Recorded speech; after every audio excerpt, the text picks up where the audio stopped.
আসসালামু আলাইকুম। আজ চিংড়ি মাছ দিয়ে চিচিঙ্গা দিয়ে চচ্চড়ি বানিয়ে দেখাবো। তার জন্য এখানে চিংড়ি মাছ নিয়েছি। এই চিংড়ি মাছগুলো খোসা ছাড়িয়ে ভালো করে পরিষ্কার করে নেব, তাহলে রান্নার পর খাবার সময় আর খোসা ছাড়াতে হবে না, আর খেতেও সুবিধা হবে। এখানে চিচিঙ্গা কেটে নিয়েছি একই মাপ করে।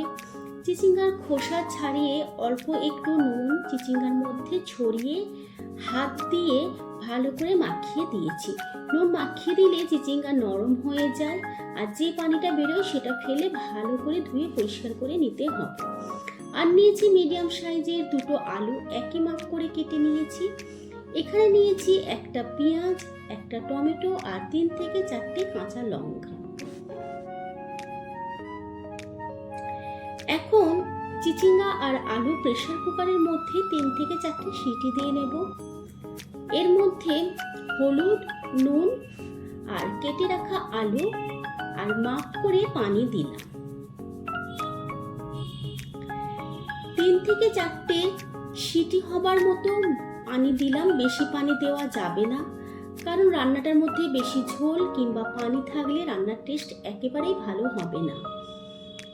আর এই রান্নাটা হাঁড়ির মধ্যেও কষিয়ে রান্না করা যায়। এখন ফ্রাই প্যানের মধ্যে সর্ষের তেল দিলাম। তেল গরম হলে গোটা জিরে ফোড়ন দিলাম। গোটা জিরে একটু লাল হয়ে এলে আর সুন্দর একটা গন্ধ বেরিয়ে এলে এর মধ্যে কেটে রাখা পেঁয়াজ দিয়ে দিলাম।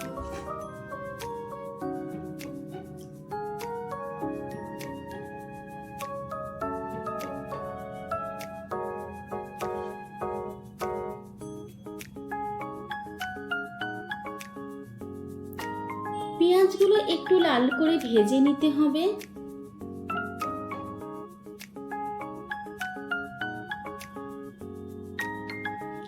তারপর এর মধ্যে রসুন বাটা দিতে হবে। আর রসুন ভেজে নেবার পর টমেটো, কাঁচা লঙ্কা দিয়ে দিলাম।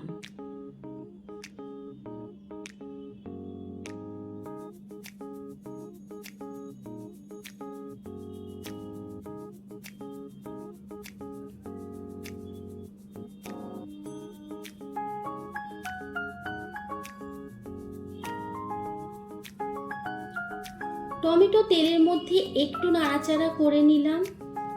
তারপর টমেটোর উপর 1 চামচ নুন দিলাম, টমেটো তাড়াতাড়ি নরম হয়ে যাওয়ার জন্যে।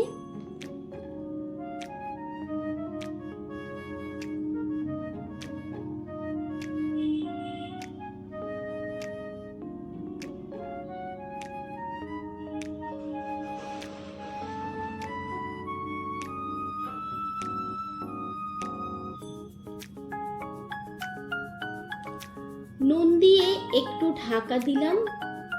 2 থেকে 3 মিনিট পর দেখো টমেটো নরম হয়ে এসেছে।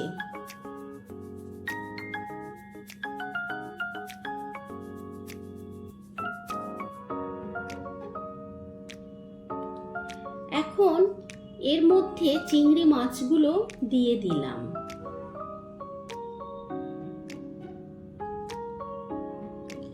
চিংড়ি মাছগুলো তেলের মধ্যে 1 থেকে 2 বার নেড়ে মাছের ওপর মশলা দিতে হবে।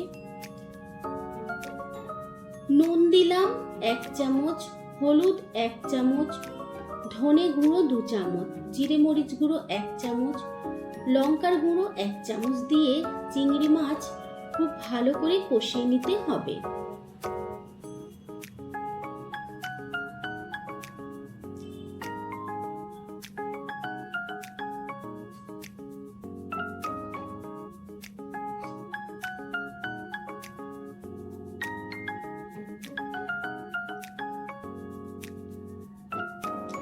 এখন অল্প একটু পানি দিয়ে মাছগুলো কষিয়ে নিলাম।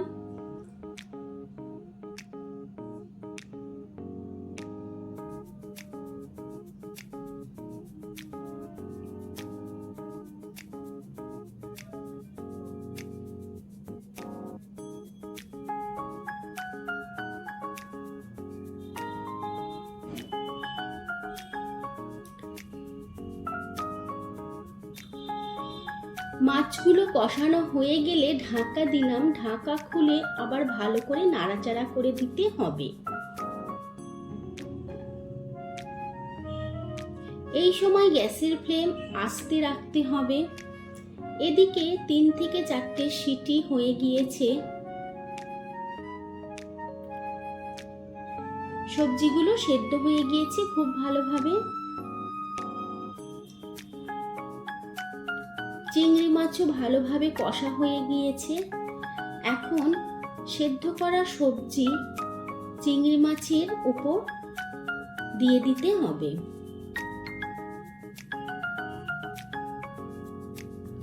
দেখো সেদ্ধ করা সবজি দিয়ে দিলাম, আর মাছের সাথে ভালো করে ওপর নিচ করে সবজি মিশিয়ে নিতে হবে।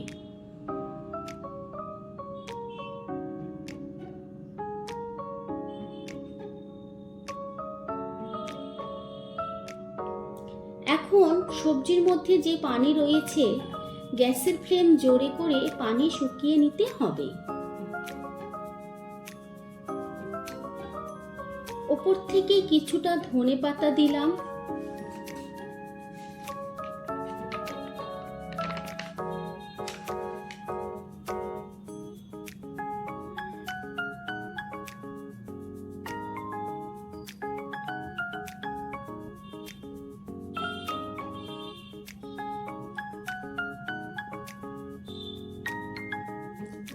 সবজিগুলো খুব ভালোভাবে চিংড়ি মাছের সাথে ওপর নিচ করে মাখিয়ে নিতে হবে।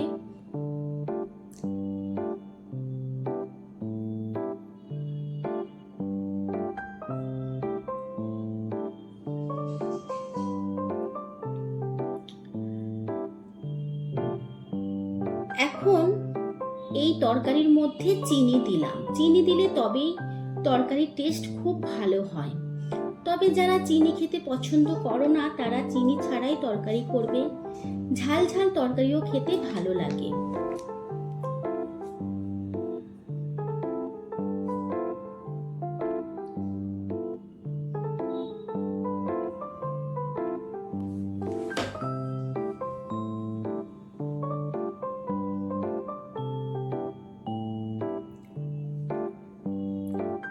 তরকারি একেবারেই রেডি হয়ে গিয়েছে।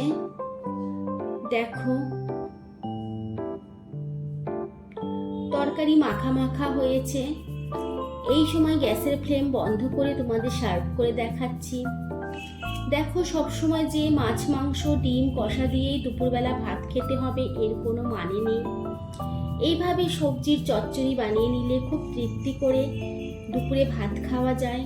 তোমরা যদি চিচিঙ্গা চিংড়ি মাছের চচ্চড়ি রেসিপি পছন্দ করে থাকো তাহলে একবার হলেও ট্রাই করবে। আমার চ্যানেলকে সাবস্ক্রাইব করে পাশে থাকা বেল আইকনটি ক্লিক করে দেবে। আর এই রেসিপি কেমন লাগলো অবশ্যই কমেন্ট বক্সে জানাবে। আল্লাহ হাফেজ।